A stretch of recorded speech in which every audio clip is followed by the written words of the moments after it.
네, 안녕하세요. 안녕하세요. 저는 배인순 변호사입니다. 저는 김정환 변호사입니다.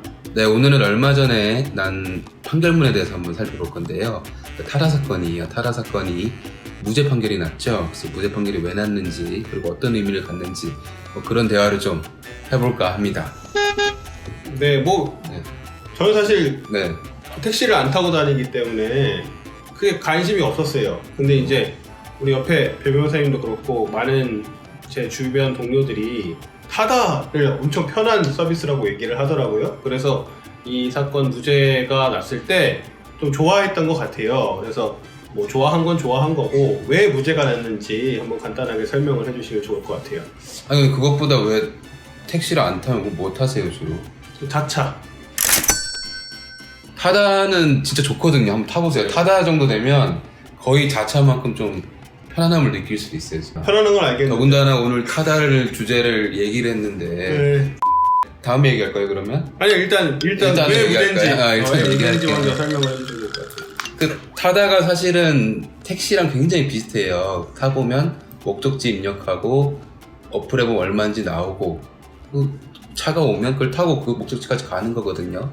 택시는 굉장히 비슷한데 판결에서는 무죄가 나왔어요. 왜 무죄가 나왔냐면 택시가 아니고 렌터카라고 법원 판사님들이 판단을 했기 때문입니다. 렌터카의 경우에는 이 택시랑 이 성격 자체가 매우 달라지거든요. 왜 달라지는지 아세요 혹시? 잘 모르겠어요. 일단 택시 같은 경우에 아시는 게 전혀 없어요. 택시 같은 경우에는 택시 면허가 있어야 됩니다. 택시 면허가 있는 사람만 운송업을 할 수가 있어요. 서울 택시 같은 경우는 지금 숫자가 제한돼 있는데 그 택시 면허를 살려면 제가 알기로는 현금 한 8천만 원에서 1억 사이 정도 된다고 들었습니다. 그게 중요한 게 아니니까 네. 기본적으로 렌터카와 택시 면허가 있고 면허가 없고의 차이라는 거잖아요. 그쵸. 타다는 택시 면허 없이 택시업을 택시를 하고 있는 것처럼 보여지니까 그게 문제가 된 거죠. 근데 타다는 어떻게 그러면 이렇게 대놓고 광고까지 하면서 양성에 나와 있는데 면허 없이 그런 사업을 할 수 있게 되었을까요? 타다의 구조에 대해서 좀 아세요? 제가 판결문을 봤으니까 일단 네. 그건 알고 있어요. 그러니까 기본적으로 그 승객이 수요자가 렌터카를 빌리면서 동시에 그 알선을 받는 거죠. 그러니까 소개를 받는 거죠. 운전해 주실 분을. 그렇기 때문에 이게 죄가 안 된다. 제가 판결문을 그렇게 이해했거든요. 사실 그래요. 그 렌터카라고 해서 렌터카를 마음대로 그 운전자를 소개받아가지고 택시처럼 운영하는 것도 불법입니다. 그렇잖아요. 렌터카라고 다 허용되면 택시 면허 아무도 안 받겠죠. 렌터카의 경우에는 택시처럼 운영하는 거를 허용하는 경우들이 몇 개 있어요. 몇 가지 있는데 첫 번째가 그 렌터카를 받은 사람이 고령일 경우, 65세 이상의 고령일 경우 또는 장애인일 경우 또는 외국인일 경우에는 렌터카와 함께 운전사도 고용해서 마치 택시처럼 쓰는 것이 허용되어 있습니다.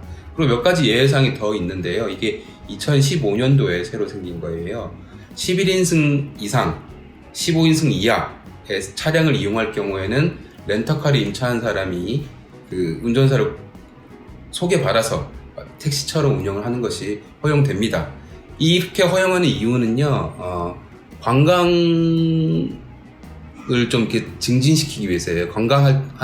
관광지에 갔을 때 커다란 차를 타고 한 1박 2일 정도 돌아다녀야 되는 경우가 생길 수 있잖아요. 근데 그런 경우에 택시처럼 운영을 못하게 하면 문제가 되기 때문에 11인승 이상, 15인승 이하의 경우에는 렌터카를 하고 따로 운전소를 소개받아서 마치 택시처럼 사용하는 것이 합법화되어 있는 겁니다.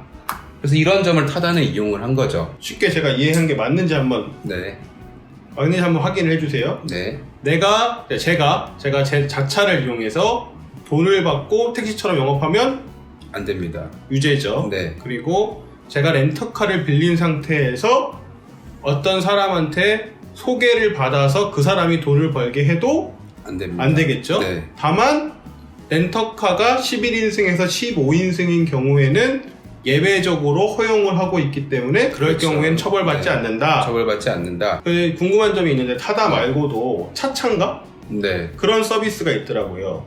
이게 차차 같은 경우는 카니발을 이용하지 않았음에도 불구하고 합법적으로 광고를 하면서 합법적인 영업을 지금 주장하고 있거든요. 그거는 어떤 규정 때문에 그런 거죠? 제가 제주도에 놀러 갔어요. 제주도 놀러 가가지고 차를 한 대 빌렸단 말이에요. 빌려서 막 도로 카페 가고 그리고 관광 목적지로 다 보고 저녁에 맛있는 횟집에 가서 이제 회를 먹는데 술을 안 먹을 수가 없잖아요. 술만 맛있단 말이에요. 렌트차를 이용해서 다른 운전사를 고용할 수 없어요.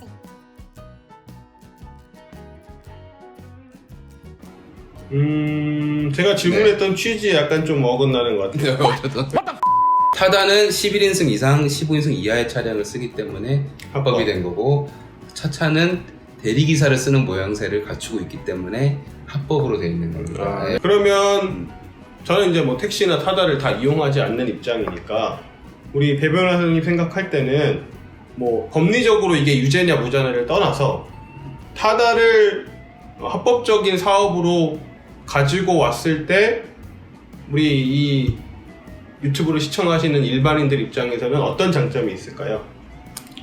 일단은 서비스 자체가 앞으로는 어떻게 될지 모르겠지만 지금 굉장히 쾌적합니다. 일반 택시보다도 훨씬 넓고요. 그리고 기사님들이 말도 잘 안 걸어요. 절대 안 걸어요. 그리고 핸드폰 충전 시설도 있고 서비스질이 굉장히 좋기 때문에 소비자들한테 만족을 줄 수 있죠. 그리고 가격이 조금 비싸긴 한데 어쨌든 선택의 폭을 넓혀준다는 것 그 자체도 우리 같은 소비자들한테는 도움이 된다고 그렇게 생각을 합니다. 네, 뭐 이거에 대해서 저도 공부한 게 있어서 말씀을 드리면 이제 미국 LA 같은 경우는 2,000 몇백 대로 면허를 매우 적게 한정해서 택시 면허를 줬고 지금은 말씀하셨듯이 우버가 생기고 나면서 80%는 이제 우버가 시장을 장악한 거예요. 그래서 실제로 택시 회사의 매출이 매우 줄어들었다고 얘기를 하더라고요. 그럼에도 불구하고 분명히 이제 세상은 변하고 있고 모든 사업은 경쟁을 했을 때 소비자 입장에서는 최고의 만족, 최고의 가격 이런 거를 누릴 수 있기 때문에 그러한 점에서 지금 1심 판결은 우리 사업 전반에 걸친 뭔가 한 단계 진보한 결과를 가져올 수 있지 않나 이렇게 생각을 합니다. 뭐 이 정도 하면 되죠? 더 하시고 싶은 말씀 있으세요? 타다 관련해서? 근데 뭐 아직 몰라요. 왜냐면 1심 무죄이기 때문에 네. 항소심이나 대법원까지 가려면 어떻게 될지 알 수가 없습니다. 네, 뭐 저는 개인적으로 저는 무죄 판결이 맞는 것 같고요. 대법원까지도 좀 무죄가 나오는 게 옳지 않나 그렇게 생각을 합니다. 네, 이 정도 녹화하면 될 것 같은데요. 네, 이상입니다. 네, 감사합니다.